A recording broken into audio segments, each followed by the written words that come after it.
everybody? Welcome to an episode of the Athlete Diaries. I'm here with a great friend of mine. I've been trying to contemplate how I wanted to give this intro for a few hours. Truthfully, since we talked about doing this, and this is what I'm gonna say. I'm gonna say this. He's a great guy. When you meet somebody, some people, the energy that they move with and the demeanor they move with moves you, and he's one of those people.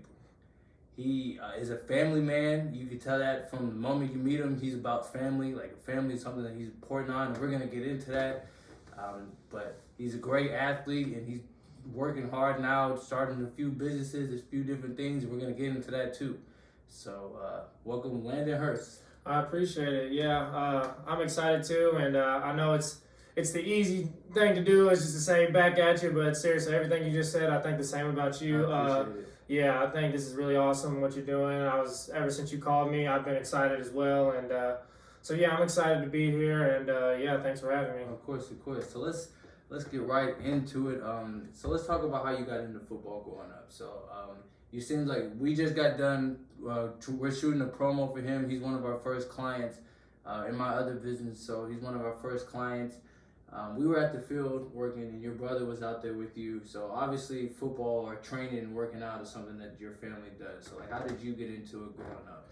Absolutely. So my dad played football in like youth league, but there was never really anyone in my family that took it too far. Like, I think maybe had a couple played high school, some uncles and stuff. But so it started out just. My parents were the parents that you're going to play everything when you're young, just, whether you want to. And the funny story is I actually hated football in my first year. Yeah, I was an offensive lineman. Okay. I was a little overweight, a little chubby kid.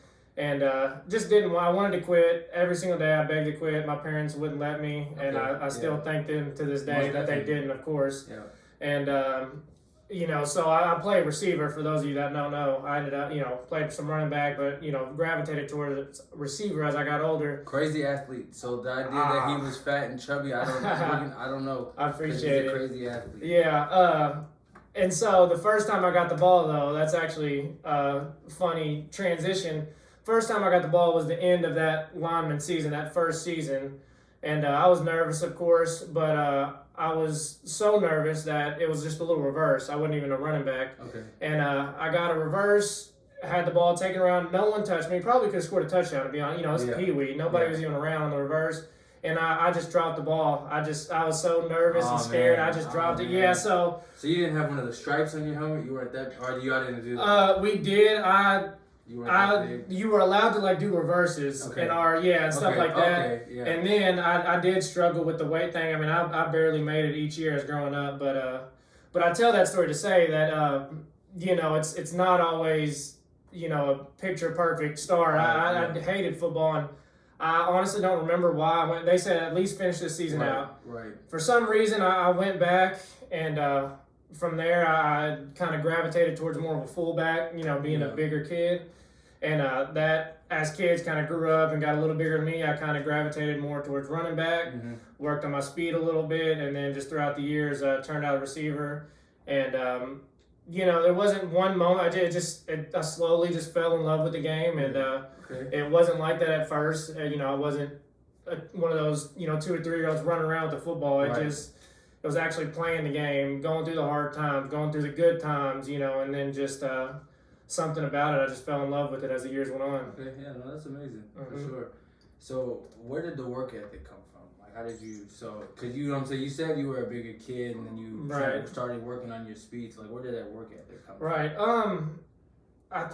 I guess insecurity, and, I know that's, kind of thrown around a lot. It used to be a bad thing. Now people kind of are admitting to it, which is good. And, and I'll add on to that group of people doing that. I was insecure. I was chubby, and I just didn't want to be that way. I looked at myself one day and was around that age when I was kind of transitioning to fullback, and just decided, I don't want to be a chubby kid, a chubby person. Yeah, and so I cut out sodas right then and there. I still haven't drinking a soda to this day since that time. Yeah, so I was probably 8 or 9 years old. Oh man, yeah. That's fire. Still to this day haven't drank a soda. Yeah, that's fire.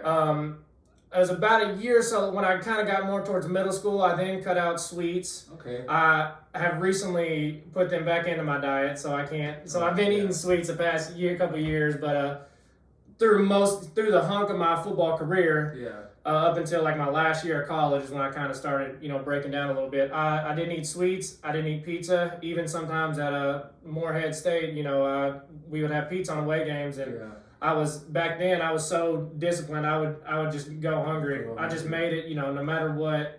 Now I'll eat pizza. It's different, but so I think it started out as insecurity, and then from there it just kind of grew into.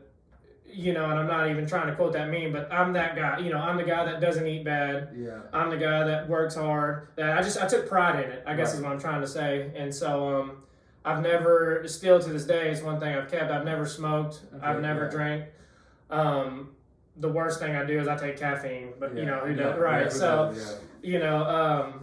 but I still don't do that to this day, even though I don't play. And it kind of became my thing. There's no traumatic story, like a lot of people have. Well, my family member, it's nothing like that. Just be honest. I just wanted to stand out. So maybe it comes from a little place of ego, but I think the right amount of ego is not a bad thing because, especially in this situation, exactly something like that. I want to be different. I want to stand out. Sure. My favorite movie is Troy and Achilles. I have Achilles tattoo on my Achilles when he says, I want what all men want. I just want it more. Okay, he wants to be remembered. That's his whole thing, in the movie. And I really relate to that. It, gets sometimes cheesy. I'll say it as a joke to, family members and anyone I'm just working out with. But though I say it as a joke, the meaning is real. Yeah. I want to do something with this life, and so sure. I say all that to say that that's kind of where the discipline comes from, is because that's what it takes to stand out. And I'm still by no means where I want to be, but I know that I won't get any closer to not being disciplined and doing those things. So you eliminate the chance of being that if you're not disciplined, and for sure. And that's kind of great to hear, because I've been talking to people about insecurities in general, and I was just having a conversation with a friend earlier today, actually, and I made the comment that you hear all the time that insecurities get covered with designer fashion and diamonds and these clothes. So to hear that you took your insecurities and turned them into something that built you into a great man, that's big time. Right. And it takes a mature person to do. So to hear you did that at a young age, that's big time. Yeah, I appreciate that. Yeah, I try not to brag on myself too much, but I'll brag on my younger self. I'll put it that way. Is that like I said, I don't know why or the exact moment it happened. I just know that I decided this is who I'm going to be, and I've held pretty strong at being that person, even growing into an adult. That's amazing. That's amazing. So let's get into college a little bit. Let's get all the X's and O's talk out the way. So we went to Moorhead together. If you guys don't know, kind of like Kalen, he had a career full of injuries. And truly, bro, I was telling Brandon this earlier. You heard me, man. If he would have stayed healthy. Every time this dude got in the ball in his hands, everybody on the defense kind of leaned up, looked at the field, kind of see what was going to happen, man. So let's talk about your journey in Moorhead. Your freshman year, our freshman year, you didn't redshirt, did you? I did, actually. So I came in like all high schoolers do and thought I was the best player. Right. I got humbled when I got there. I was like, oh, wow, everybody's good, right? So, but once again, I had a good camp. So just to cut through it, all the details, I ended up having a good camp my freshman year, and was going to play special teams. Was going to start special teams, and that meant a lot. I kind of dealt with some injuries in high school, and I felt, again, probably like most people, I felt a little under-recruited, so I had a chip on my shoulder. So the fact that I was, they told me, it was like, you're going to play this year, you're going to play I was real excited about, and so wasn't going to play offense yet. We had some older guys there that were pretty good, but I was just excited. I was going to be a part of the team and get to kind of redeem my high school career, what I thought it should have been. I was like, okay, I can start off strong in college. Long story short, we get towards the end of camp, about a week left, and just a weird, awkward play. We weren't even tackling to the ground. It was just what Coach T called thud. We just, hit up. We just were thudding, and I was carrying the ball and just thud. It wasn't a super hard hit. It just, I guess the way it hit it, I separated my shoulder, and you can actually still see it, that bone right there, and ended up having the red shirt. Okay. So I did actually red shirt. I remember now. Yeah.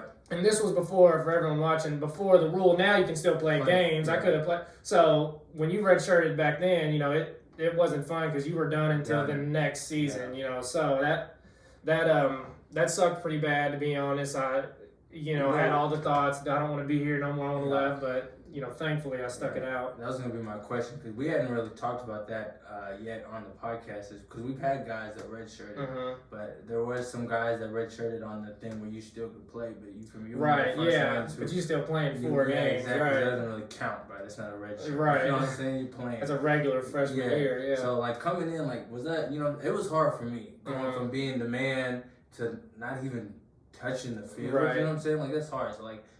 So you did have those thoughts too of like, yeah, I'm done with this. Like this is. Oh yeah, for sure. And it was worse. When I was homesick, like you mentioned a little earlier. I am close with my family, and I had to. Which, side note is another obstacle. It'll just make you stronger. You kind of gotta get over that. I know it's easier said than done, but for sure. But nonetheless, I was dealing with those feelings. I was homesick.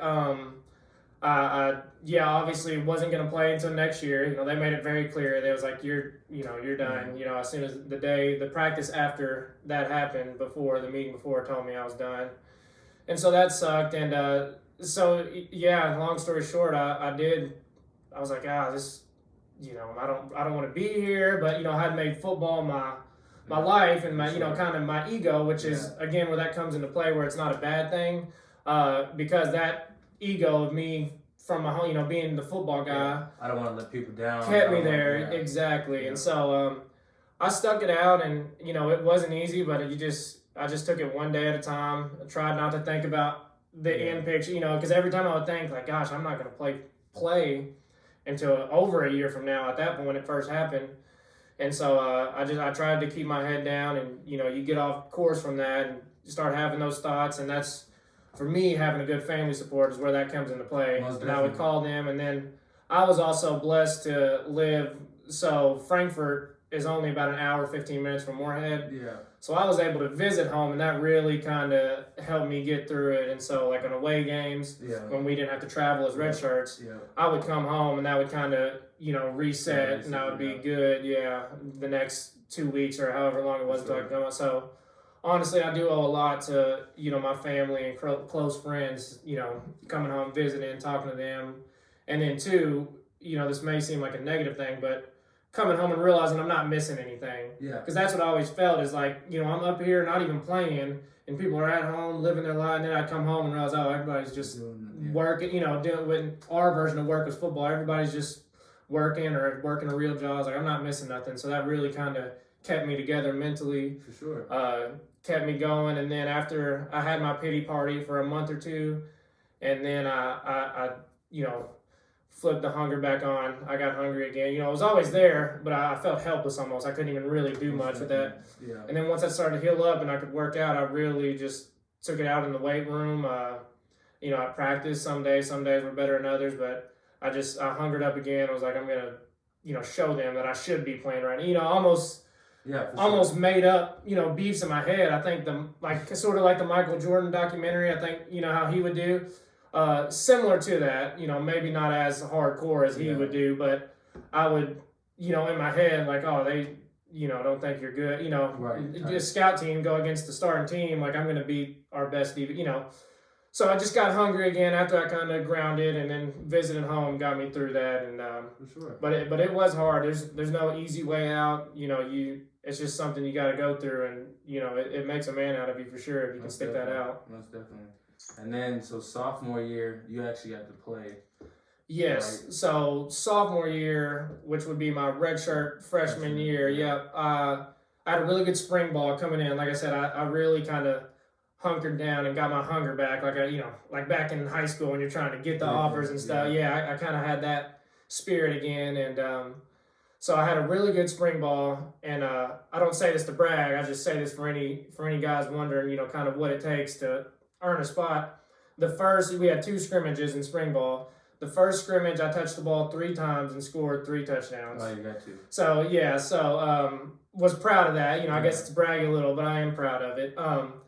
And and remember, I was just a redshirt that didn't play coming out, you know, Right. and then this main scrimmage, I think I got the ball 3 times again and scored once. But on the first catch I scored was the first catch that I had. So it was 4 in a row if you want to look at it like that, catches and touchdowns. And our receivers coach, Coach Austin, was like, you know, like, oh, you're going to be that guy, you know. And so that earned me a spot as a starting slot when we went to, you know, we still had one older guy, but when all the slots were on the field and that personnel, it was me start. So, and then from there, just keeping at, I gained my confidence back.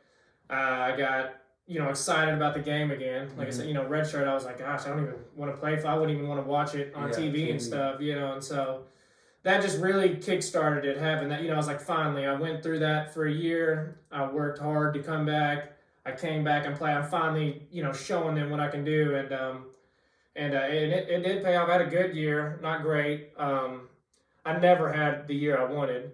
But that year, you know, for my first real season playing, not counting the redshirt year, you know, it was good. Again, not great, but so I was excited about that. And from there, my love for the game kind of came back. So, but yeah, that's really where I earned it, was that spring ball going into the next chapter, which is summer camp. And then from there, from the spring ball, I was starting, and then just kept you know, rolling. Stayed consistent. Yeah, kept rolling from there. You didn't have any injuries sophomore year?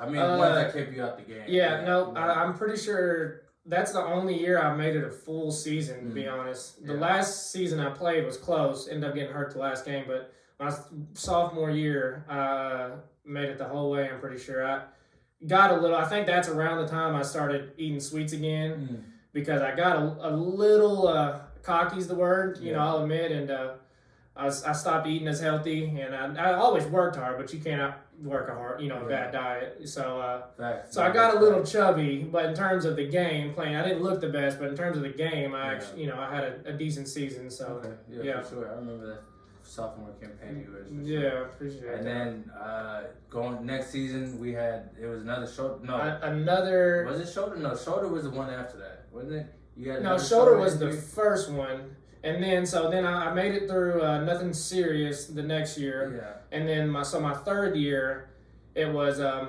had looked at myself and was out of shape, kind of like I did when I was young. I was like, all right, you know, enough. I started eating healthy again. So I'll say this so people know. I play around 200, 205. So a little bit bigger for a slot, but it always it works for me, you know. And so, but I lost so much weight that summer, you know, trying to get back in shape. I was down to about 189, 188, you know, I'm too small for, you know, it wasn't my playing weight. And so, go back into it, you know, I kind of had a big head from the year before, and it, you know, got humbled once again, as it always does, and, you know, I was playing, so that spring after my sophomore year, so not the good spring ball I had, but the spring after that, pulled a hamstring in either the first or second practice, and it was a good one. I missed the whole month of spring ball. I think I came back for like the last 3 days or something. And then, you know, so I brushed that off. I got over it. Summertime comes around, you know, working out. So then summer camp comes around. And once again, first or second day, I pulled my other hamstring, I think. I pulled another hamstring, whichever leg it was. Missed most of the summer camp.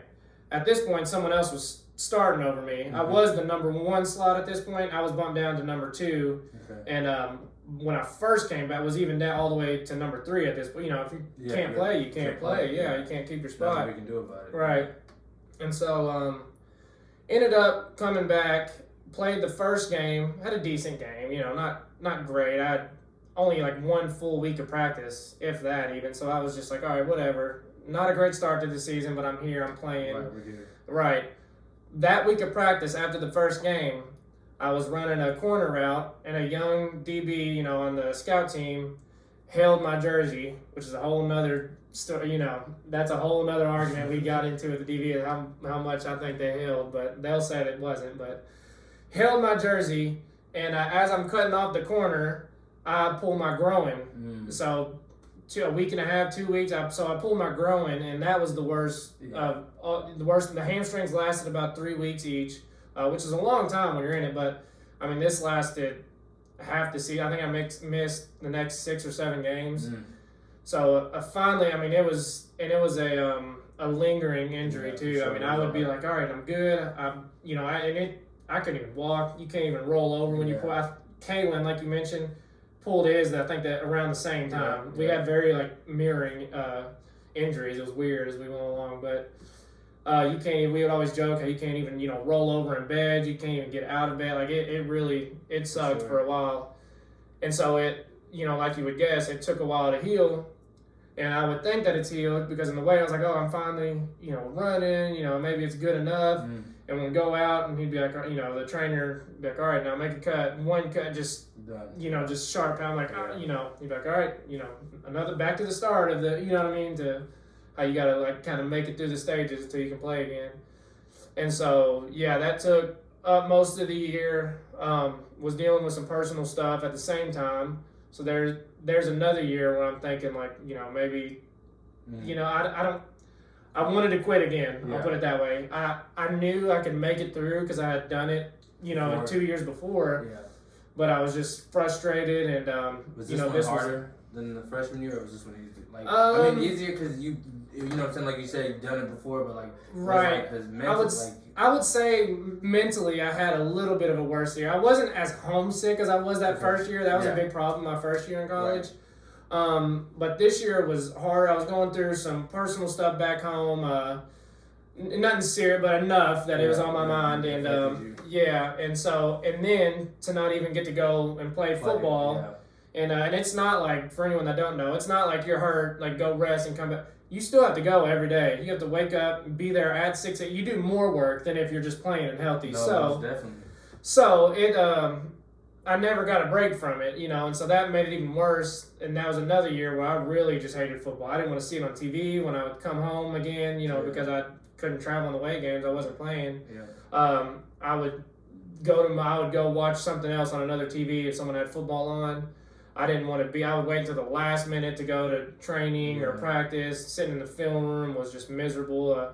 Just hated it. And, again, eventually, just like it always does, time passes, you grow, you overcome. And I finally came back. It's a couple games left in the season. Didn't do that great. I mean, because I missed all the spring ball, missed all the summer camp. Played one game, missed the whole rest of the season. So I was pretty rusty when I came back, even when I really was fully healthy. And I think I scored maybe one touchdown out of like the last 3 games. I think I played the last 4 games, but the first one back was like 3 snaps. So I really only played like 3 games that year. And but thankfully, thank God, I had no other injuries to so I at least finished out that year. And it was once that last game ended, it was such a relief. Like, usually, football players, you think you love it so much. There's some years where I can't wait till it to be finished. And as much as I love the game, and I'm training guys doing it now, they're definitely towards the end of a rough year. A good year obviously is different, but I would be ready for it to be done, take a break. And that was one of those years. And so continuing on with the story, going to summer, and another thing that sounds silly, but it is honest in my story, is I got my own apartment finally. Me and my girlfriend got an apartment because I was living in the dorms for 3 years. With it was horrible. Yeah. The reason I even lived there so long was because of Logan Holbrook was an RA. I love Logan, but so we got each it's 2 of us in a 4-person dorm, so each got our own. So it was nice, but you were still in a dorm room, though. And I got along with him. I like Logan a lot. We still talk, but so it wasn't him. It was just being in a dorm room, and that, along with the injury, with the personal stuff, being stuck in an old dorm room, that was a rough year. So finally get my own apartment. At this point, I guess I don't think I got hurt at all that next spring. Had another decent spring. At this point, I'm an older guy. Yeah. No matter how well I'm doing on the field, I'm an older guy, and I did end up doing good again, kind of earning my spot back a little bit that I had lost that whole year, and got a new coach, and he respected me as an older guy, which I appreciate a lot. Kind of trusted me, I guess, right. And so he kind of let me take on that leadership role of the group, and so I took that on. Some days I did better than others at it. And but nonetheless, I'm back where I want to be. It's my senior year school-wise, my third year of eligibility. Yeah, so I had this year coming up that I'm talking about, and then another year after. And so then we get along to that year. Everything goes fine. Just, made some good plays and probably, just kept my spot. Nothing crazy happened. Camp rolls along. It was a long camp, but I made it through, and so it was. Yeah, if you remember, that was that was going into 2019. Yep, going into 2019 season. 23-day camp. It was horrible. It was 23 3-hour practices in the middle of the day. And then he did that on purpose, bro. Oh, I know. Oh my God, we do it on purpose. Like literally, we would practice. We would get out there at like 1 to like 3:30, 4 o'clock. Oh, easy. Yeah. Oh, he did it on purpose. That camp was different. That sucked. That camp was different. Real bad. And we had the walkthrough, the class on grass, what they called it, which is a practice without pads on. So we had a 3-hour practice that day. Walkthrough. Yeah, walkthrough. Plus class on grass. We had 4 hours worth of practice that day. So it was rough. It was hot. It was. Yeah, for sure. So continue. Yeah, so anyway, if I wasn't in the position I was, that camp would have been, if I was, injured or having a rough year like before, that one would have been tough. So and so I'll wait and say this at the end. It ended up, I ended up helping other guys out with that injuries, and I'll talk about that more at the end. But so it wasn't all for nothing. But so anyways, it got through that camp healthy. Played, without going through every game. Played, had a decent year. Again, still not, All-American year like I would have wanted or nothing, but made some good plays. We did better than we have. It was by no means the year we wanted to have, but we won more than 3 or 4 games, So, had a decent year. I was the leader of our group, which was awesome. I was the old guy, and they respected me, and I like to feel like I earned it, And so I was good. I was an understanding type of leader, so I wasn't one that, jumped. Like you mentioned when I was training, you was like, oh, you're nice. I try to relate, be like, what is that person, because if you're if someone's going through a problem, I like to think of like an analogy like tug of war, like, but with maybe like a thin rope or something, and they're pulling and you get defensive and start pulling back, that connection's going to break. You know what I'm saying? But if they're pulling, and instead of just being aggressive back with them, you give in a little bit, what I mean? That line, that rope's not going to break. And so then they might, open up to you and emphasize and just, no, forget about football. Like, what's going on? You're a person first, right? So that's the type of leader I tried to be, and I think that's why they respected me. I was a player's leader. I wasn't a captain, but... Yeah, that's fine. And so, had a good year, hurt my knee, sprained my MCL. We thought it could have been ACL. Thank God it wasn't. This was the last game of the season, so it wasn't a huge deal, but still scary because I still had the next year of eligibility. That was against Stetson? Stetson is that real rainy game, too, remember? Cold. Yeah. First offensive play of the game, I got a speed sweep and cut it. I felt it coming, too. I got the ball, and I started the whole start to develop, but I seen their linebackers start to flow, and something just had a bad, in that split second that, that play happened, I was like, something didn't feel right. I almost, I don't want to say I manifested it, but I really did see it coming. Yeah. And sure enough, I cut up and he caught me right as I was sticking that inside foot in the ground and caught me, sprained it. So I missed that game. But for the most part that season, I made it the whole way, which is good, besides right there at the end. So from there, I got a little out of shape there too. I forgot to mention. I was, you can see it in pictures. I was chubby. I wasn't toned up. Like I said, I was a little comfortable, and this kind of gets into the thing. Hear everyone talk about get out of your comfort zone. Football, I was doing well. I was experienced. I was a good player. Again, not great, not like I wanted to be, but so I got a little comfortable. I wasn't as hungry as my younger self was. Kind of had my spot on lock. Yeah. And so my diet slipped a little bit. I was living in an apartment with my girlfriend, so I wasn't ever never got that homesick feeling again. So, she went to school up there with me and got your husband body going on. Actually, it's a real thing.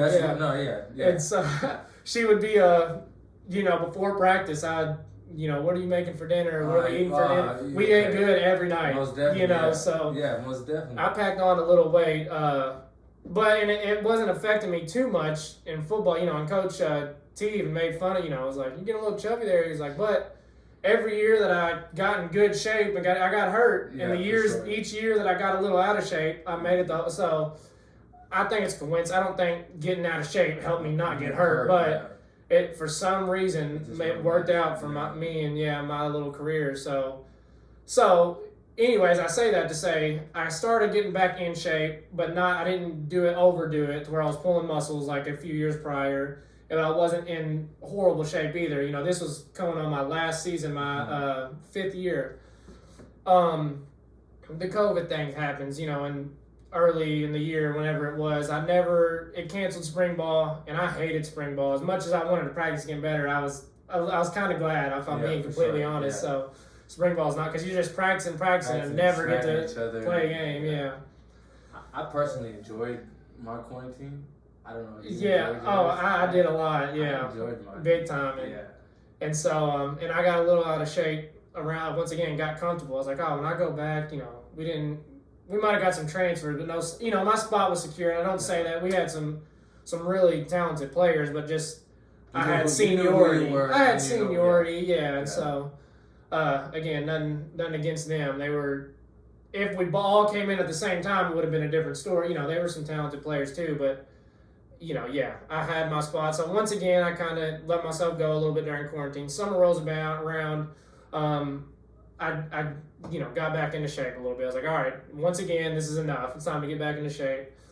And so I did. And I'll cut to the chase. The season gets canceled. I come back for camp. We was like, I never thought the COVID would go that long. Obviously, looking back now, it's like, of course, the season got canceled. Everything's getting canceled. I disagree with it. Yeah. I think we could have played, but nonetheless, I never thought that would have happened. Now it doesn't seem weird, but that was so weird. Like a football season get canceled. That was weird at the time. And so it did. The same day, kind of getting a little off track, but it's part of kind of my little story, is the same day that I found out that the season got canceled, 2 hours later, I got a phone call from my mother and, crying, screaming. My sister's boyfriend had passed away in a car wreck, and he was real close, to the family. And so that was a rough day, and we all loved him. He was a real loving guy. Not to compare football to that, but I mean, hearing both of those in the same. Yeah, right. Exactly. Two different things, but both. Pretty extreme. Right. And especially because as a man who we play football, we lean on football when those kind of things happen. Exactly. You know what I'm saying? So, exactly. I bet that was. And it was rough, and it's by no means does anyone justice, but it helps us, feel better to, dedicate games and seasons. So I couldn't do, that was my thing, was football. I kind of had that same thing. My sister's husband died from cancer around that same time, so I kind of had the same thing. Very similar, yeah. It's it sucks, and it's hard, and I hope no one takes this the wrong way. I say this with sympathy, but they're gone. I was heartbroken for my sister more than him. Exactly. He's gone, hopefully in a better place. But just was hard. That just broke my heart pretty bad. Seeing her have to go through that, and. I believe that because you're one of the, like we said before, a family man. So like having your family hurt like that. Absolutely. Sure. And and she's shout out to her. She's a very tough young woman. She's 2 years younger than me. She overcame that. She younger than me and got to play her own place before me. After all that, she lives on her own, and I can't imagine having to go through something like that. And she did it with flying colors, and it came out, and by no means, is it ever easy for her, but she's living her life again and doing that. So, kind of side note, she's always looked up to me, and I don't know if she's ever known. I'm going to have to show her this. I probably should have told her, but I look up to her more than she probably knows, because I don't know if I could have came out of it like that. She was hurting there for a while, about a year, pretty bad, and I can imagine. But she did that and came out, so that's, I'm proud of her for that. And but back to my journey there at Moorhead. And so that was a rough year. Obviously we missed it. We had to do fall ball, which essentially was like spring ball in the fall, where you just practice and don't play.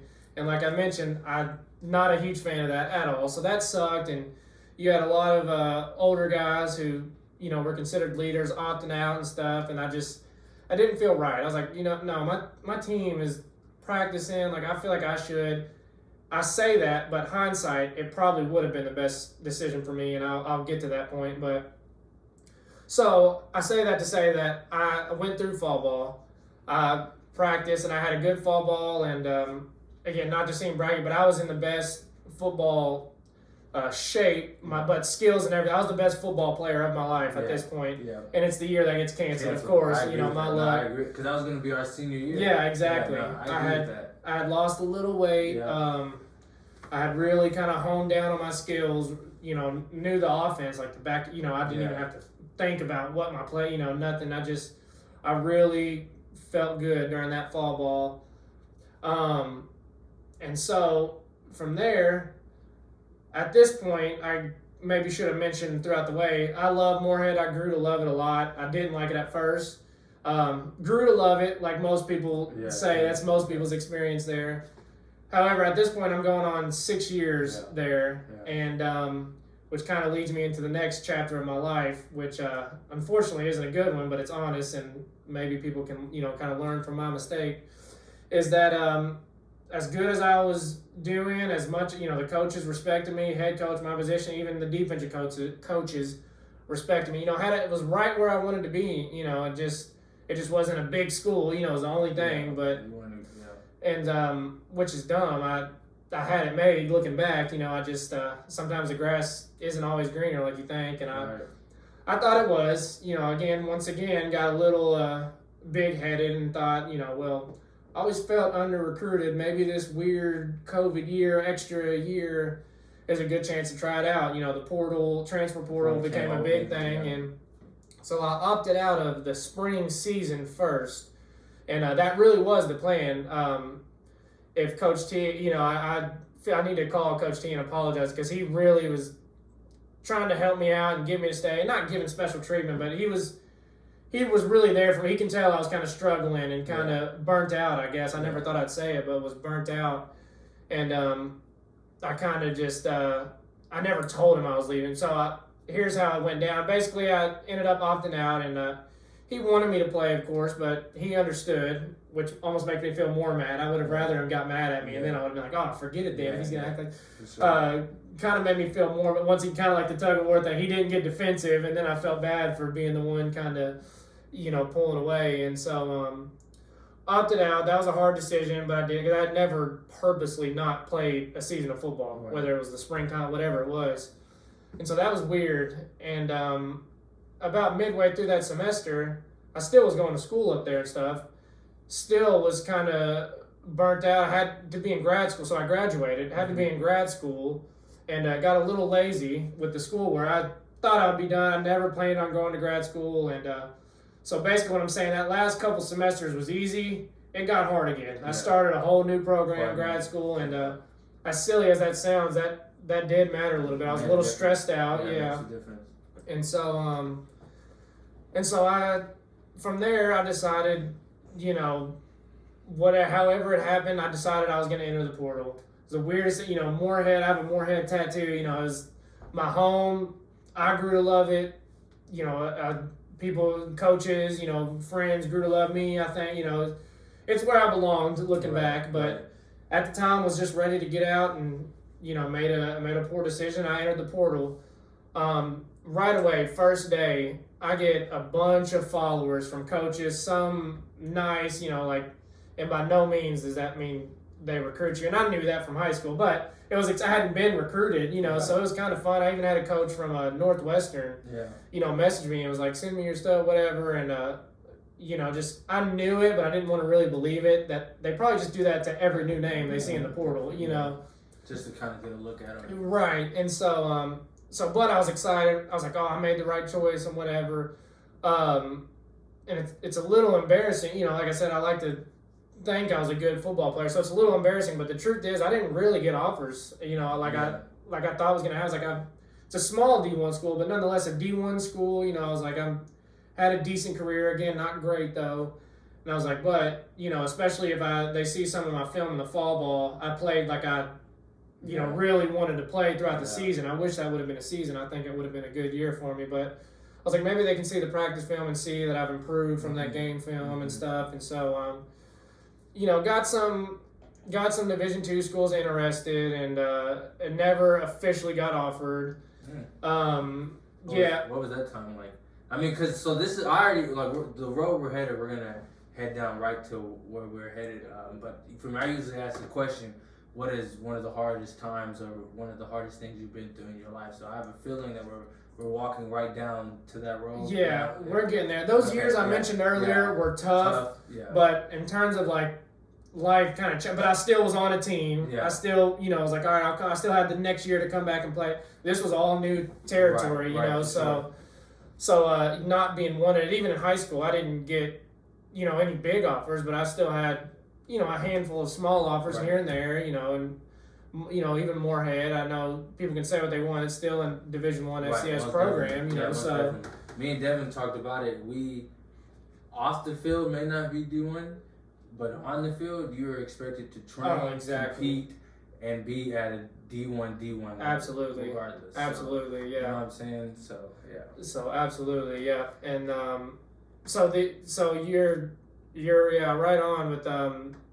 it was kind of around the roughest time, and it was a humbling just life experience. So not being wanted, and you know, I kind of found out some of the coaches were really cool and kind of were just honest with me, and because I kind of at this point I'm not an 18-year-old kid, I'm 23 years old, just as old as some of the guys I'm talking to trying to recruit me, you know. And so I was just like, you know, hey man, like, you know, why, if you all were interested, like, why haven't you all, like, just keep it honest with me so maybe I can get an offer before it's too late, you know.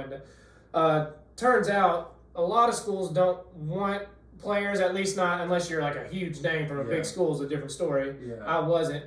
A lot of teams don't want anybody with 1 semester of eligibility, like, you know, and so that really hurt me. So it wasn't even a full year, literally 1 semester, because it was the spring season.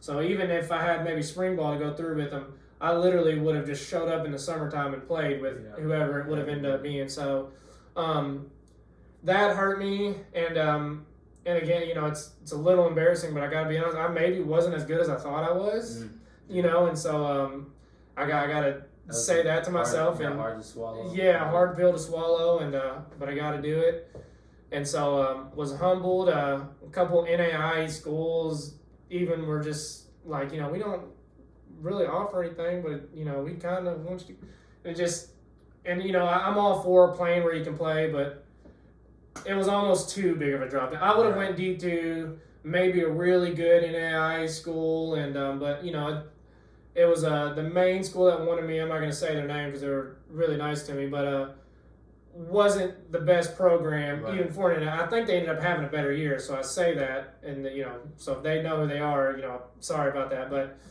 they ended up building their team, but at the time wasn't known to be a great NAI school, and that was the really only serious offer. So, and that wasn't even an official offer. Once again, it was just you know, we'll take you. Pretty much, right? And so I even had what's real embarrassing. I just laughed at that point. I didn't know what some JUCO schools hit me up. I was like, you guys know, like, I'm a 6-year senior. Like, I don't have time to be a JUCO, you know, in a nice way. I said it. I was never mean to anyone interested. Right. And I was like, oh, we didn't know, you know. And so once again, only having 1 year comes back to haunt me. And so I get, and that doesn't mean schools weren't talking to me. Just everyone was just giving me the runaround, and just, you know, the more they, you know, found out I had 1 year left, and just, you know, some schools that were pretty good, a couple of nice D2 schools, saw my film, and again, the hard pill to swallow, I guess, just wasn't feeling it, or, you know, wasn't what they needed, whatever it was, just kind of, you know, all right, we'll get back to you. And I wasn't naive. I was like, you know, I appreciate it, Coach. You know, thanks for your time. For sure. So it's getting later and later. I'm panicking more and more. I never really even considered, you know, kind of going back to Coach T and being like, you know, look, I made a mistake. I'm sorry. which looking back, I don't know why. It never even crossed my mind. It wasn't like I thought about it and then said, no, I'm not doing that. I never even thought to do that when that probably would have been the right answer. Like, Coach T, I was wrong. I'll earn my spot back, whatever. But I wish I would have done that. So I didn't, though. So I'm panicking. Like, I'm going to have nowhere to play. Finally, I get a DM. I won't say the names, but I will say the school because, it's the truth. And there's some humbling aspects. I'll be completely honest on my part as well.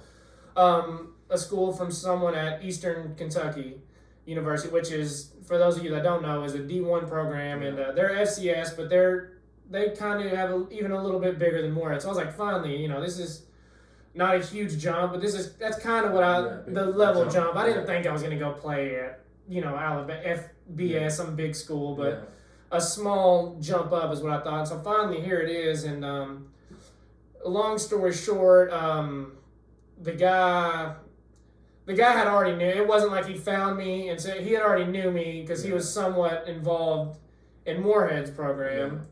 And I did not remember him at all, and I don't say that to be mean. I'll tell you after that. I don't want to name. I'll tell you who it was. I'll give him that respect. I'm not a fan of the guy, but he at least deserves that. That I won't just sit here and bash him. It was so. Anyways, I didn't remember him at all. He was there, involved in the Morehead program during that COVID year where we couldn't see the other positions, didn't really, except for 20 minutes after. So I swear I don't remember this guy. And so I thought Eastern really wanted me, and turns out it was just him. He remembers, and that goes to show that I did actually have a good, press fall ball, like I mentioned. So that kind of confirmed that looking back, but because he remembers me from that is the only time he was there. He was there real quick and then went to Eastern. And so, again, didn't know this. He is talking to me, getting to him. I didn't really understand his role. He didn't have like coaches, but I did some digging. He was involved in the pro. It wasn't legit at first. It was weird. I almost thought he was like a fan of them or something. Like just saying like you should come here. And I was like, he's like, no, like I'm in like involved in the recruiting process. Like really, So it gets to the point where I'm like, are you up? He's talking to the receivers coach, the head coach there, who, I'll put it this way. There's only a couple of them. I didn't spend a lot of time there, but the receivers coach is the one I'm cool with. I'm not going to say I didn't like the other ones, but I'll get to it. I'm not a huge fan. So I'll get to it. I kind of saw it got ugly, and I saw kind of both sides of college football. So in a weird way, I don't regret it, but I'll get to that at the end. So, I'm like, so it gets to the point, I'm like, are you all offering, what's the deal? Like, it's, I kind of I don't want to tell them I'm desperate, but I am, and so, and this is actually the type of school I've, size-wise, I would have loved to go to. And, so at first, this guy's rooting for me, and, he's like, I know you are from more. He's like, I know, they're going to think you're coming from a smaller school, and he's like, I know what you can play, and that year, if anyone remembers that I got hurt, the only game, that first game back before I got hurt again was against Eastern. And I played well, you know what I mean? So it's not. I remember that. I remember now, I remember. They weren't like that. I'm not talking smack. They had a really good season this year, and everyone there was cool to me. So I'm not talking smack, but they weren't this huge school that I couldn't fit in with. I wouldn't have fit in with Alabama level talent, but we played Eastern and competed with We played with them and competed for a while, ended up getting beat, by a few, and so, but early on, I think we held our own for a smaller school. We had some depth to us. Exactly. Depth that year. Right. And so, and some of those players were still there. We ended up talking about it, kind of funny side note. Like I said, everyone's cool as there. I'm not bashing any of the players there. Right. So all of the players there, shout out to them. They were cool. Never treated me different. And I'll get to what I mean by that in a second. So it turns out though, I was kind of hinting like, sorry, like, is this an offer? Like, what do you want me to come play? And like, are asking to like get me to apply? Like, what does this mean? And he was like, yeah. He was like, the offer's on the table. He was like, but the thing is, and he used those words. He said, the offer is on the table. He was like, we need to know if you're, taking it. So it turns out, and looking back, I was so stupid. I was so desperate, and deep down kind of knew it was BS, but just wanted it to be real so bad. But what the offer was that so they ran out of scholarships to give out for that year, which might have been true. It is later in the year at this point. So in their defense, it might have been true because they had another transfer receiver come in. So they might have kind of already filled that, cap space, so to speak, college-wise.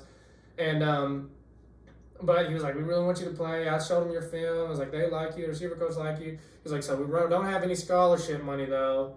And right there, I was like, well, I'm really not trying to be a walk-on. I was like, I'm not bragging. I'm definitely, not the best player there is or nothing like that. But I was a pretty high-ranked player on a Division I that played you guys, a team big enough that we played you and competed. So it wasn't like I was coming from a real small school. And, I just can't go from that to being a walk-on. And with 1 year left, especially. Yeah. Maybe if I was early on, yeah. And he was like, no, you're not a walk-on. And this is where I start to not become a fan of the guys, kind of the deceitfulness. And that's kind of my beef with them is how kind of they told the truth, but they worded it in a way to confusing. The offer was that basically he was like, so for our grad transfers, when this situation that we don't have money, grad transfers can get into a grad assistant, and that pays for school, and so that would save us more like space to offer other players. He's like, so you're a part of like the scholarship players, you're not going to be considered a walk-on. Just this is kind of the loophole we take. It's not breaking the rule, this is kind of the loophole that we take to get players if we don't have any scholarship money left. So you're still, going to be with the scholarship players, do everything they do, all that. And I believed it because the walk-ons didn't come until camp, and they wanted me to come train in the summer with all the scholarships. So I was like, okay, maybe that is legit. It seems a little wacky, and it was, I should have known that it was, but so I take it. I didn't tell them that's why, but I had nothing else, no other offers really to go. Yeah. Again, it kind of hurts to say that, but it's the truth. And so I take it, and I get there, and all the players were cool, but it turns out I was a walk-on. It wasn't, they lied. I wasn't the only they had a couple other walk-ons that were just maybe a little bit better walk-ons that they still would let come train in the summer. And I just fell into that category. The receivers coach was cool to me. He treated me like an old guy, like I was still the oldest in that room. They had an old guy that was there that was like their leader. Yeah. And I wasn't going to step on he earned it. He had been there. He was a cool dude. Yeah. Sure. But but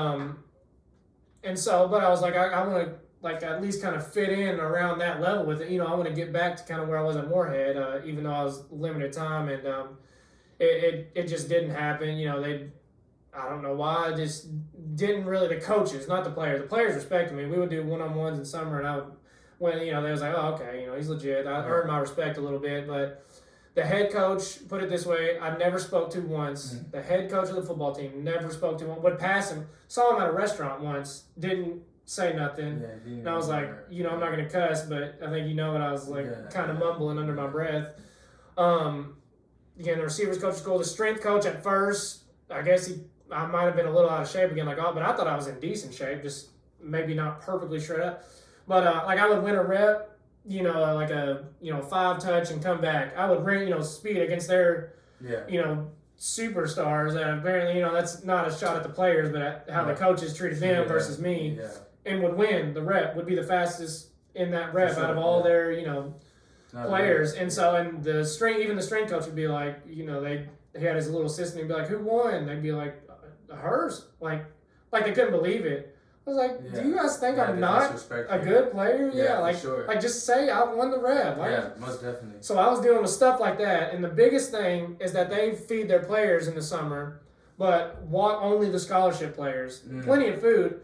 So after whatever he was doing that day, they would all go eat, and they didn't want to because they was like, oh, we have to go. But anyways, that's another thing. So they would go eat their dinner made for them every night. I'd go to my apartment that I was paying for because I wasn't on scholarship. Go buy my own food and eat it there while the rest of the team was eating. So I had a very lonely and humbling experience there, and I'm not doing this. And, they had me, so once again, I was, kind of the leader of the receiver group at Moorhead.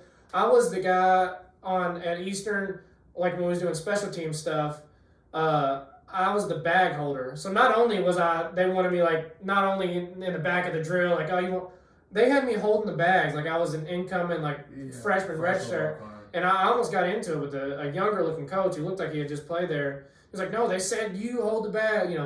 They had it on a list and you had to be where they said. Yeah. And my name was on the bags. And, I was like, F this. Like, y'all don't know. I got a little cocky, but at that point I felt like it was the right thing to do to defend myself. And I I ain't, no bag hold. Like, got into it with one of the, I guess an assistant coach. I don't know who he was.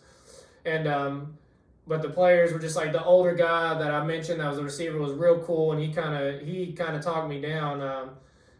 So shout out to him. He was a good leader for that. He was like, man, he was like, we already know what you can do. Yeah. He was like, and the receivers coach already knows like what you did at Moorhead and stuff. He was like, this is just for the summer. He's like, well, they'll find out who you are, and so he made me feel a lot better. So shout out to him.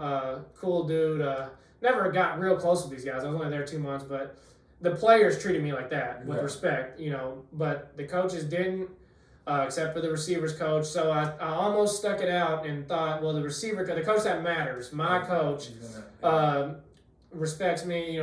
Eastern would have 2 fields going at once, and I was with what seemed to be the older, the starting quarterback, that other starting slot receiver that I was mentioning, their starting running back, what I think was their starting.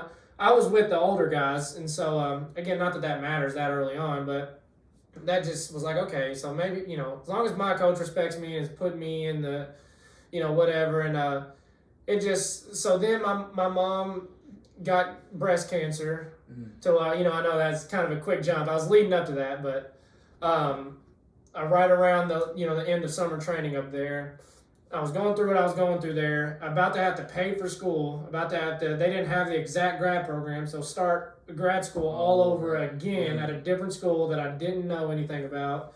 My advisor there was rude and was like, I don't like, told me, she was like, I don't like football players. She's like, they're only in school to play football, and I shouldn't have, but I kind of was like, I am only here to play football, and I kind of told her, I was like, I'm probably not going to finish this degree, so just put me in easy classes, which was a mistake because she was all about school. And so football, school was having bad experience with both.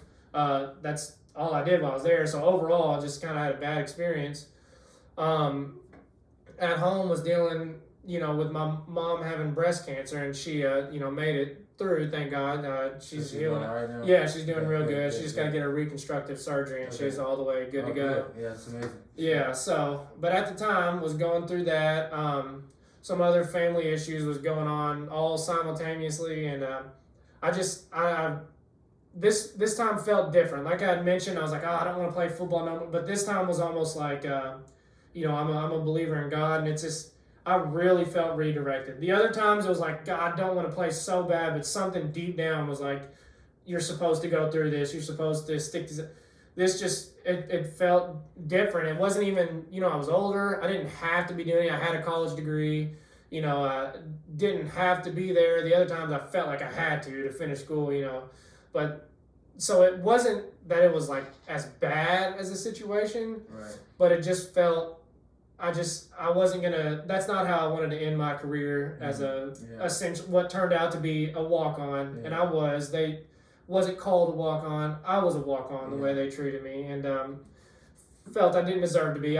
Again, not sending any shots because they were some good ball players, but felt that I was just as good as a lot of their players. Yeah, so and was winning reps, against their starting DBs and. Losing a couple, but consistently was winning more than I was losing. Sure. Yeah. And so basically, I'm sure you can tell where this is going.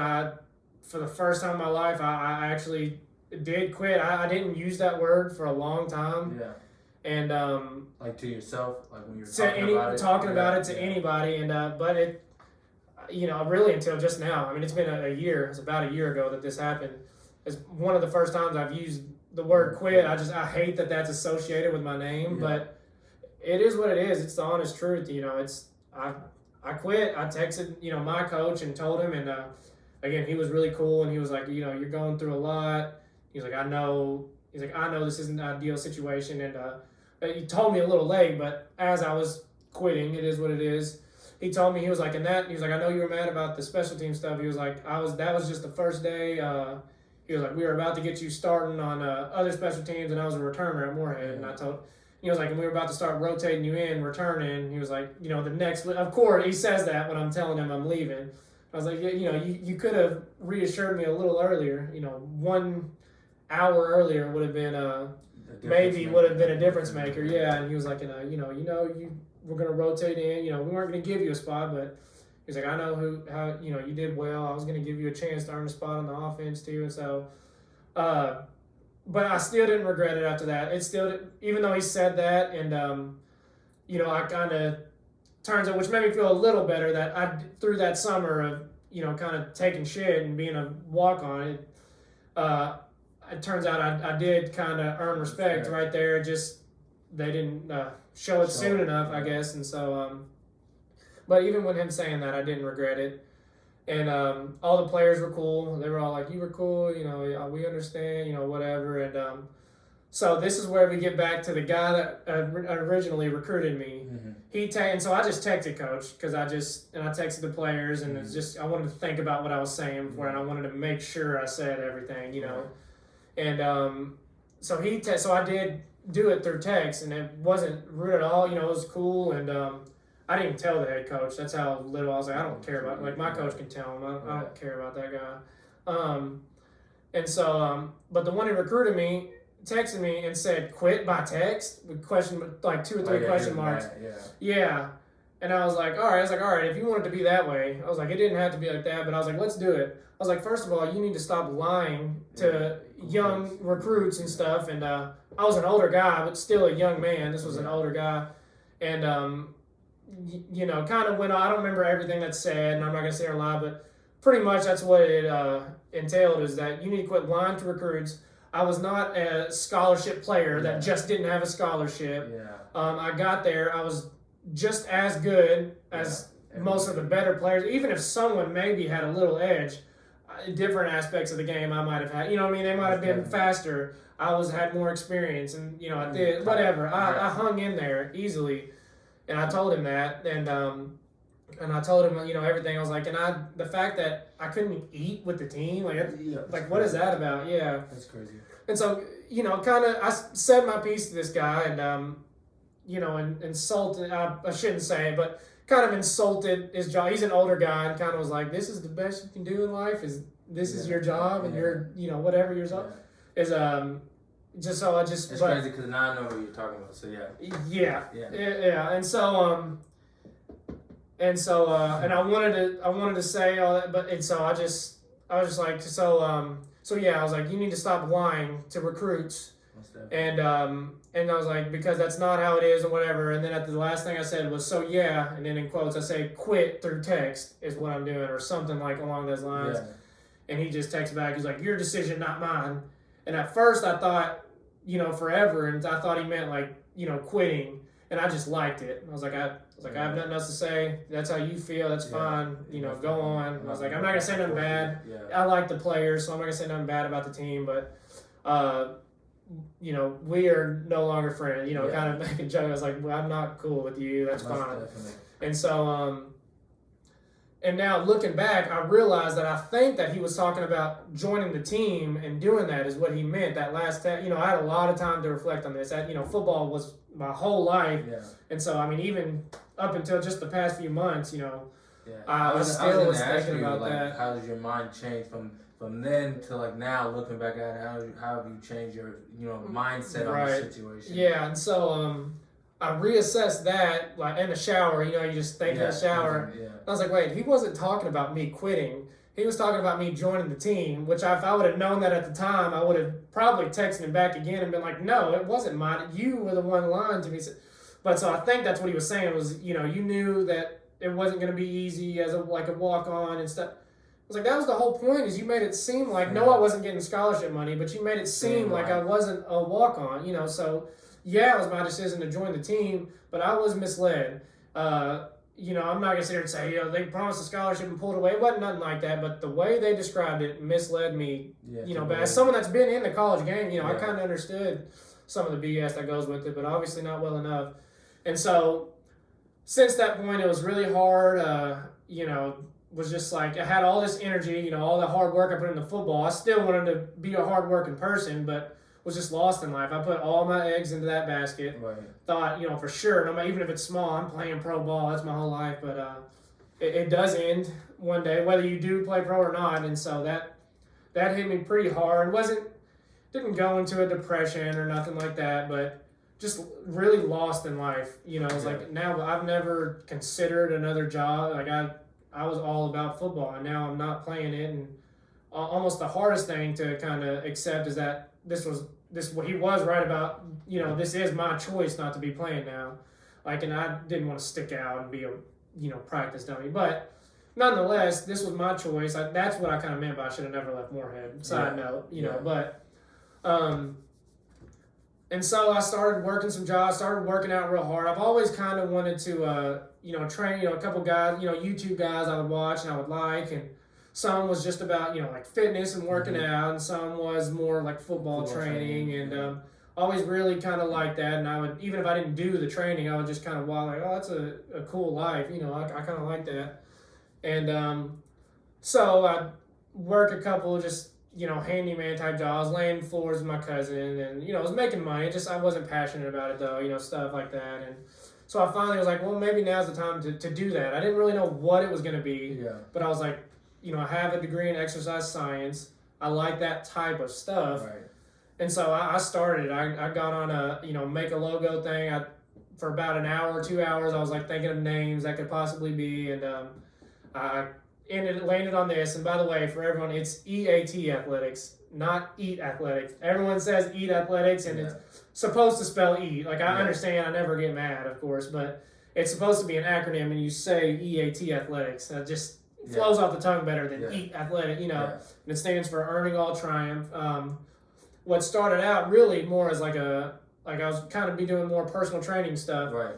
And so had this little garage gym at, it's my ex-stepmom's house, if I'm being honest. I know it sounds kind of weird, but she's real nice. She's cool and understanding. And she has a son, that's my stepbrother, who also is into working out a lot. So she let me and him kind of make a little gym out of the garage, and so shout out to her for that. That's awesome. And we had that there before this happened, but now I was like, well, I guess I'm going to be I had no idea how to make money or anything in life, and so I started training people for like $15 a session. Would get like 2 or 3 clients. I mean, was making like $30 a week doing this, and I was like, I'm all for you got to stick things out, but I was like, this isn't it. I got to do something. Finally kind of got into, more like football stuff and training. And the reason I didn't at first, another reason is I kind of needed a break from it. I just kind of, not traumatic, but needed to find myself. And so I was ready to accept, like, all right, that was one bad situation. I still have a lot of good memories and stuff from football my whole life. I don't hate football. I finally kind of slowly accepted it. Not really got over the fact that I wasn't playing, but accepted it. And that's hard to do. It's really hard to do. We kind of, every time someone brings that up on the podcast, we kind of glance over that. But I feel like that's truly hard to do. It really is. It's hard to do. And I'm still not there. After some workouts, I'll go through and do drills, and I'll make the excuse that it's to get film of me to post them out. But I actually kind of just want to relive it, and I still get, at the high school field, I'll still get the butterfly, that kind of feeling or vibe, of what it was playing them. And then in college, it's a whole nother feeling. It's still the same game, but just different. I'll kind of go through that, but and reminisce, I guess, is what I'm trying to say. And it's like, geez, I miss it, but then I kind of got to check myself, because sometimes I start to get sad and start living in the past. I'm like, no, that's past. It's time to, it's past. It's time to move on and keep it pushing in life. And so so going along with EAT, it was really slow, and it's still not where I think I can make it one day. Sure. It was really slow. There were weeks where I would, maybe one client. Sometimes I don't remember for sure, but I wouldn't be surprised if looking back, there was some weeks that maybe no one came. And so really I was, okay, I need a job. Yeah. I need to make money. I can still do this. I tried to do it full time without knowing what I'm doing, without having any clientele. That was a mistake looking back. So I was like, all right, I need a job. Ended up, it didn't happen right away. Ended up getting a job which I'm still at that job, as an executive assistant to a private probation company. Mm-hmm. Completely random, not my degree at all, but my mom knows the owner, who is a really cool guy. He's was into politics a little. He's not currently, but he's the type of guy, you love him or you hate him. Mm-hmm. And everyone says that, but he really is one of those guys. So he offered me a job to be his assistant, because his life is way crazier than even mine. I thought I had a lot going on. He's a attorney. He owns that business. He was a city commissioner. No longer is, which is kind of a hint towards how, some people, don't like him. But a lot of people love him. I love him. He's great. Anyways, not to get too sidetracked, I start working a full-time job. Mm-hmm. I was like, all right, well, now the money's taken care of. I'm not getting rich by no means, but I'm making consistent money, right? And so then I was like, okay, well, now I'm not so worried about the money. I can kind of, focus. In a weird way, it almost helped me focus on that more, even though I had less time to do it. Because now it's like the money, I'm not worried about the money now. Before, I was stressing about the money and didn't know how to talk to clients, didn't know about how much to charge, and so get better at that just as time goes along, and start doing that on the side. And one thing led to another, just consistency, and down, just kind of keeping my head up, keeping it pushing. It's kind of, I've got a consistent clientele. It's still not huge, like right now it's the dead period. I have 1, 2, 3, 4 middle school. They're all middle school football players that come to me every week. All but one come twice a week. Like we did earlier, I'll still every now and then get some older players, some high school players. Mm-hmm. Had some other people interested, haven't, booked a session yet. You know how that goes, but people's been interested. I even have guys now, that, like one kid from rugby recently the other day, sent me videos and was like asking if I could like help him out with running for him and stuff. So starting kind of those guys I saw on YouTube, I'm by no means there, but slowly starting to kind of grow into that person.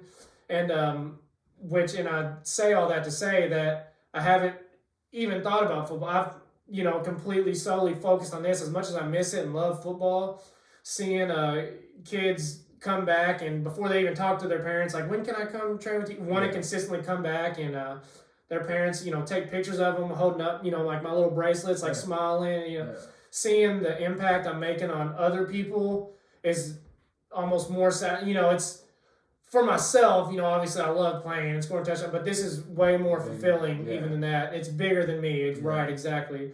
And kind of, one person I think of that, again, not on his level, but compare it to, is Inky Johnson, who, if you don't know his story, was going to be an NFL player, got hurt, kind of was like, why God? Like, I was so close to making it.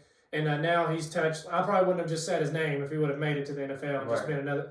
So, that's very similar kind of situation, maybe on a lower level, but maybe I can get to that point one day. And so seeing that is kind of what I relate to, is like, I thought for sure I had to be the pro football player. I thought I was the one that, was athletic, but not a freak, that worked hard. I mean, I thought I was going to be that type of inspiring guy that worked hard and earned it. And now it turns out, and that didn't work out. And I was like, well, was all that for nothing? And I do have good faith, and so I just didn't know. I was like, what's, kind of like, God, what's going on? Is maybe football's not what I meant to touch people's lives, and so maybe I was looking for something else, and nothing else really clicked. And then, like I said, I kind of focused on this more, and seeing kids, that I don't even know from, I'm pretty sure he's either he's from another country or not from here, because he said where he's from, and I've never heard of it. So, DMing me, just seeing, an Instagram reel, and respecting me enough to humble down and ask me for advice and take the time to. He was like, let me go take some slow mo.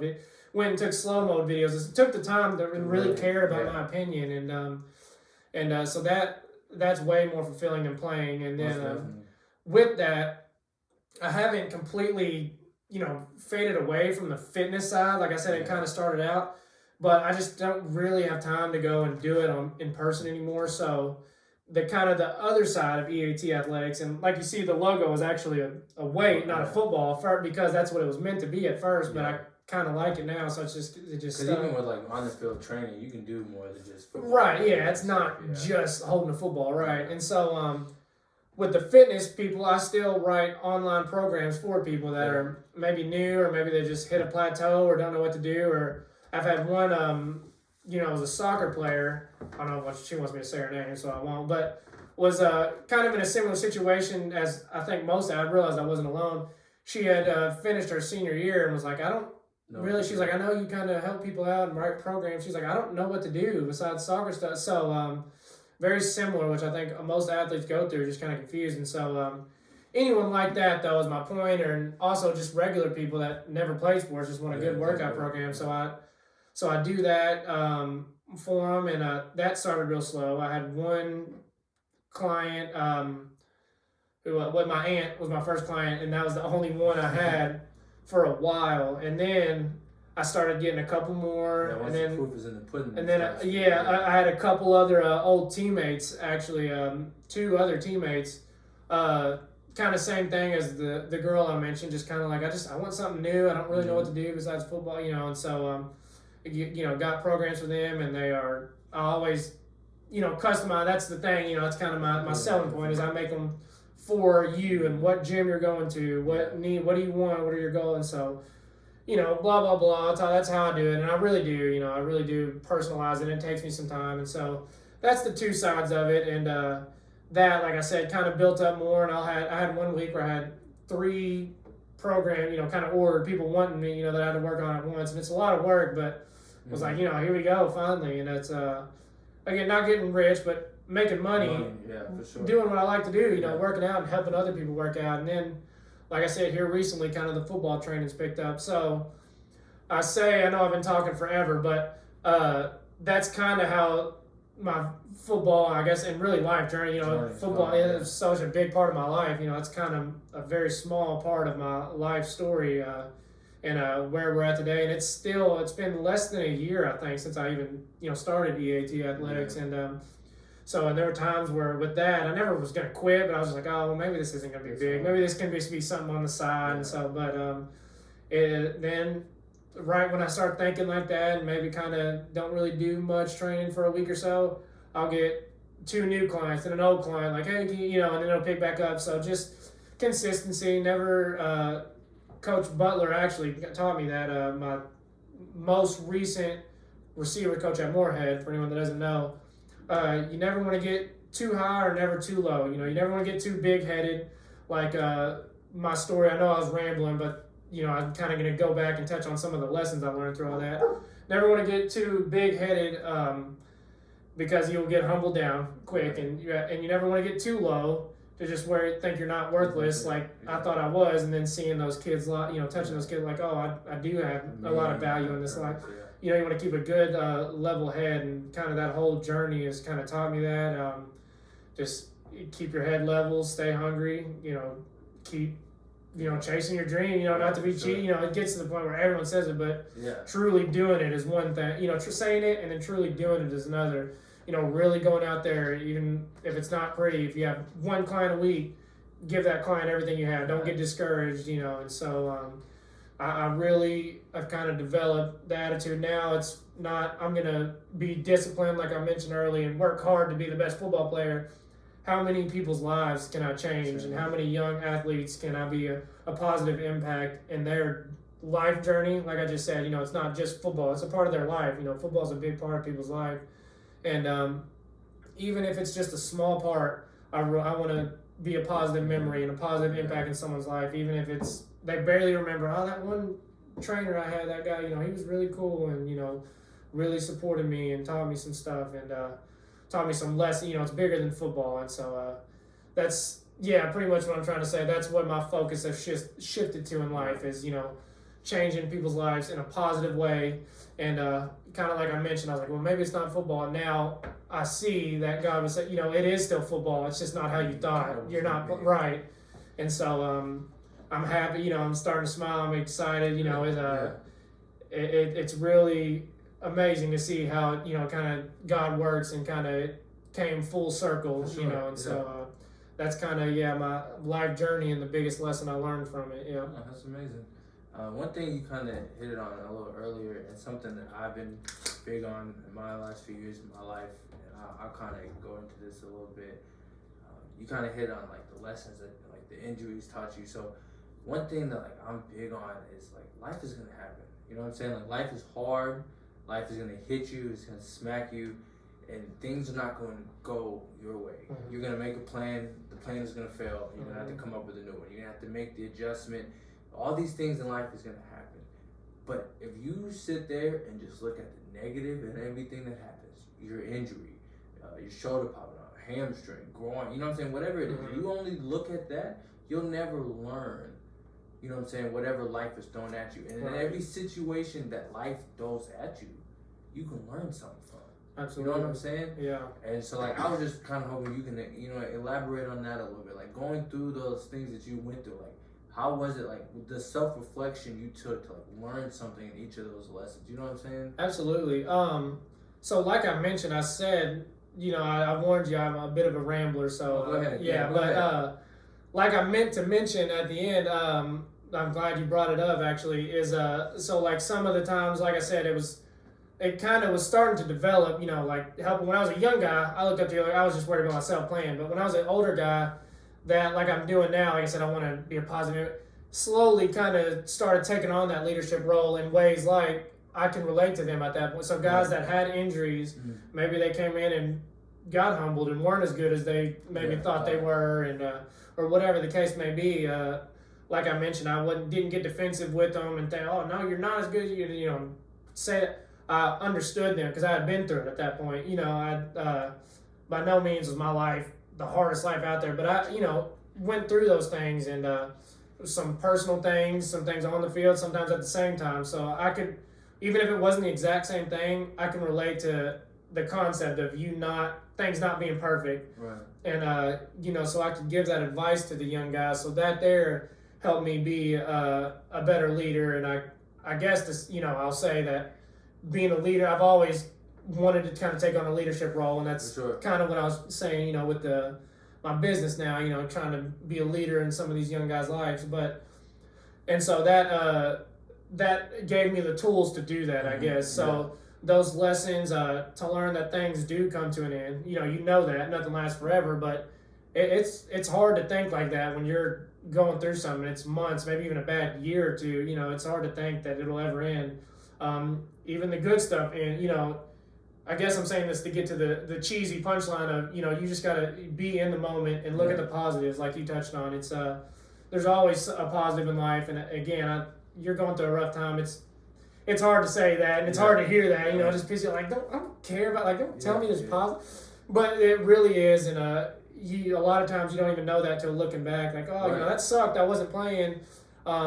But I had other good experiences that year, and if you worry about the negative, you don't see the good experiences. Exactly. You miss them all. And exactly, and I did sometimes, like you just said, and so I learned that and was able to kind of, like you just said, relay that same message to other people going through certain situations, and I lived the role instead of just hearing the advice from people. You know what I mean? You just hear someone just preaching at you, and I don't sugarcoat it. Sometimes it gets cheesy, and it's like, come on, man. This isn't a movie. Like, this is real life, And but actually living it and leading by example and showing and being able to relate to people, and that is how I like to be a leader and affect people's lives. And so that to some, there's a lot of little lessons there, but that's the general lesson I learned from that, is that life happens, and to be understanding, I guess, if I had to put it into one word, understand, like, things might be going down. Don't be hard on that person because they're not, you don't know what they're going through. Why don't you be a positive impact, carry them along with you, be a a leader, like I said I pride myself to be, and they'll thank you later for it, because I know that there's been people like that in my life that I wouldn't have made it through if it wasn't for them. So and not like everyone says I wouldn't have like I would have quit midway through a career, and then when I wanted to those years. Turns each year after I got injured, I had a good football season. Right, exactly. So sticking it out and having people helping me, carry me, get to that point. If I would have quit, obviously never would have experienced that. And some of those, good in terms of my football career, were some of the best memories of my life. Were when I came back and ended up having a good year. And so there's a lot of lessons to go there. And again, I try not to just blurt out, arbitrary, cheesy, just keep going. But it is true, though. In a real way, find a support system to get you through it. Find something that can get you through it, because it does pass and things do get better. And you got to keep working. The work never stops. But as long as you stay consistent, take your mental breaks, reset, whatever that is for you. Like I mentioned, for me, that was going and visiting home. That kind of gathered me. I was like, oh, I'm good for another 2 or 3 weeks until I can visit home again. And bad times do pass. And with that being said, the good times pass too. So enjoy them. If you're in a good phase of your life, enjoy it, and don't wish it away. Me and my girlfriend talk all the time, or especially used to. When a couple's like, we gotta stop wishing stuff away, because we always think like, oh, I can't wait until. And then we look back and was like, that's what I wish we were in that time again. So yeah. That's amazing. That anytime I use the word fire, just know that the line that you said before that is probably going to get used in one of our trailers. Okay, cool. That's what I started to realize. Like I didn't even. But before we started, I was like, I gotta have some good one-liners, and then, like you said, I forgot the camera. I didn't even think of any, but I hope that something came natural. No, it came natural. But let me close this out. Once again, I appreciate you guys tuning in, and I most definitely appreciate you coming on. We had a great conversation. Appreciate you. Yeah. For sure. All right, catch y'all next time.